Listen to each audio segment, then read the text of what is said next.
How to stop translating and start thinking in English. My dear students, welcome back to the podcast. We are going to solve the biggest mystery in English learning. The mystery is this: why do I translate every word in my head? You know the feeling. You are in a conversation. Someone asks you a question. Your brain starts working like a machine. You take the English, you translate it into your language, you think of an answer, and you translate it back. By the time you are ready to speak, the other person is looking at their watch. You feel slow. You feel tired. You feel like your brain is heavy. Today, we are going to give you the real solution. Not a magic trick, but a real training plan. We are going to talk about the bridge, the dictionary trap, and the power of pictures. This is a long episode because this is a big problem. Let's start the journey to a free mind. Hey everyone, welcome back to the show. I'm Sarah. And I'm Mark. Sarah, I have to be honest with you today. I'm feeling pretty frustrated with my English. Oh no, Mark, what's going on? You've been studying so hard. I know all the words. I understand you perfectly. But when I try to speak, my brain feels like it's running a marathon.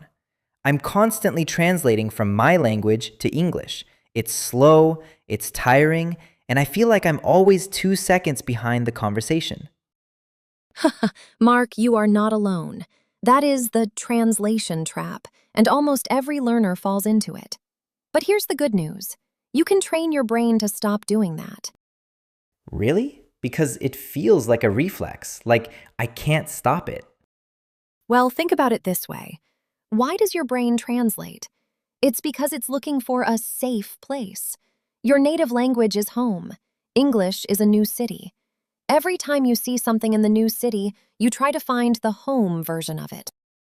Exactly. If I see a tree, my brain immediately says the word in my language first and then translates it to tree. Right. And that middleman in your head, the translation, is what's slowing you down. We need to fire that middleman. We need to build a direct bridge. Okay, I'm ready. How do we fire the middleman?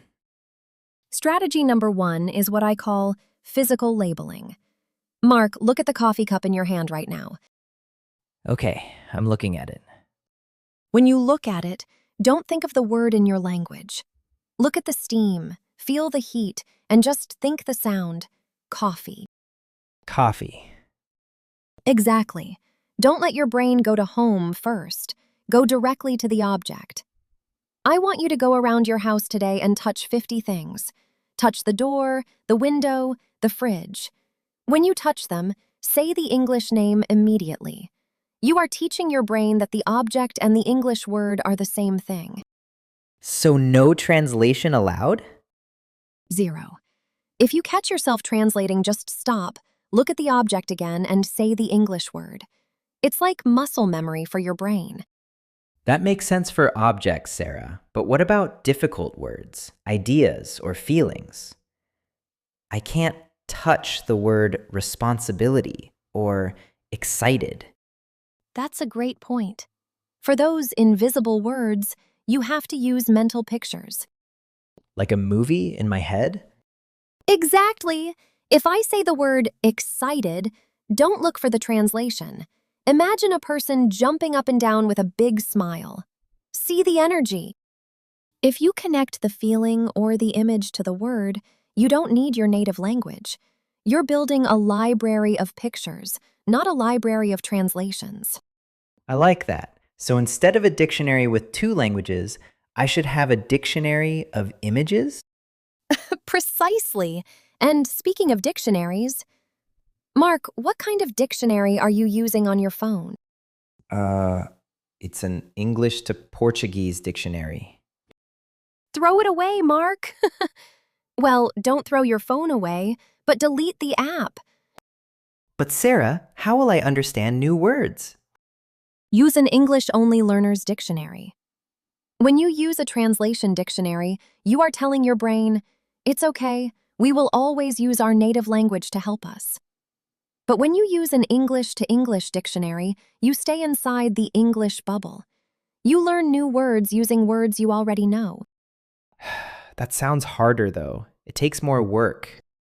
It is harder at first, but that work is actually your brain growing. It's like going to the gym. If the weights are too light, your muscles don't grow. The struggle is where the fluency happens. Okay, Sarah. I'm labeling my house, I'm using pictures, and I'm deleting my translation app. What else? This next one is my favorite. I call it the narrator. Mark, I want you to talk to yourself like you're the star of a movie. My wife already thinks I'm crazy, Sarah. Then she'll definitely think so now. But seriously, as you go through your day, narrate your actions in very simple English. Like, I am opening the door. I am walking to the car. Exactly. I'm driving to work. The traffic is bad. I am listening to Sarah's podcast. When you do this, you are forcing your brain to produce English in real time. There is no time to translate because you are already doing the next thing. You are creating a direct link between your actions and your speech. I can see how that would help. It's like I'm practicing being fluent when I'm alone. So when I'm with people, it's easier. Exactly. You're warming up the engine. Sarah, I have one more fear. What if I stop translating and I make a huge mistake? If I translate, I feel safe. If I just talk, I might say something totally wrong. Mark, listen to me carefully. Mistakes are the price of fluency. That's a deep thought. It's true.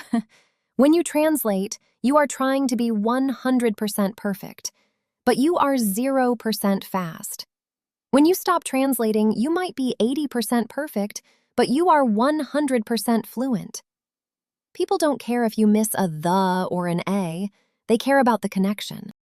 So I should choose speed over perfection? In the beginning? Yes, absolutely. Think of a child learning to walk. They fall down a lot, right? Do they stop and say, "Oh, my grammar of walking is bad, I should wait until I am perfect"?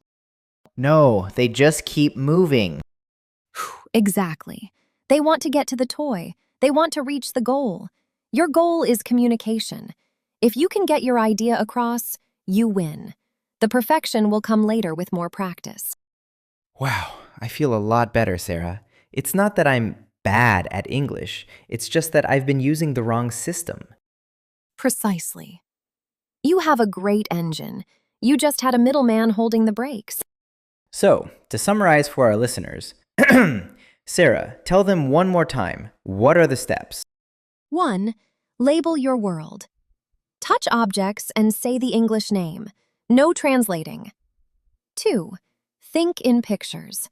Connect the word to an image or a feeling. 3. Use English-Only Dictionaries. Stay in the English bubble.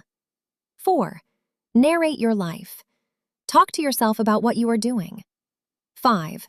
Embrace mistakes. Choose flow and speed over being perfect. I'm going to go touch 50 things in my house right now. Good. Start with the door as you go out. Thanks, Sarah. This was really helpful. Anytime, Mark. To everyone listening, remember, your brain is a muscle. Train it to think directly, and the world will open up to you. See you guys in the next episode. Bye-bye.